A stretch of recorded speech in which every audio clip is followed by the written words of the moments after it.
আমরা এটা মনে করি যে শিল্পী একা তো কিছু করতে পারে না, এখানে অনেক মানুষ লাগে।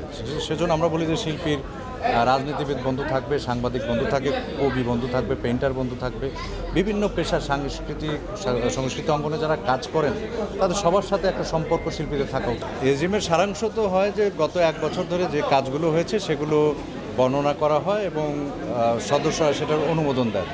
তো এজিএমে যেটা হয়েছে যে আমাদের কিছু পরিকল্পনা আরও কী কী করা যেতে পারে, অনুমোদনের পাশাপাশি আমরা কিছু ভবিষ্যৎ পরিকল্পনা করেছি।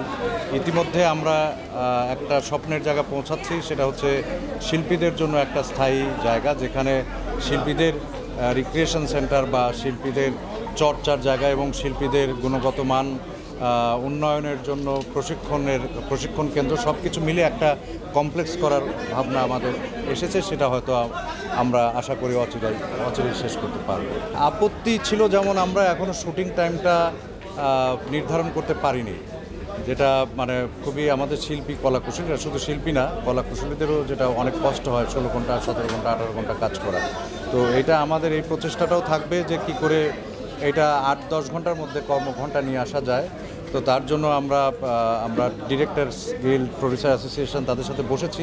একবার আমরা কিছুটা এগিয়েছিলাম, কিন্তু আবার ঈদ যখন আসে তখন আবার সবার একটা অনুরোধ আসে যে ঈদের সময় বার তুলে দেওয়া হোক। এই ঈদের সময় বার তুলে দেওয়ার পরে তারপরে আবার ওইখানে ঘুরে যাওয়া সম্ভব হয় না। তবে এটা আমরা বলতে চাই যে শিল্পীরাও মানুষ এবং সকলেরই যেরকম একটা বিশ্রামের প্রয়োজন আছে, সেই রকমভাবেই শিল্পীদেরও কর্মঘণ্টা 10 ঘন্টার উপরে যাওয়া উচিত নয়।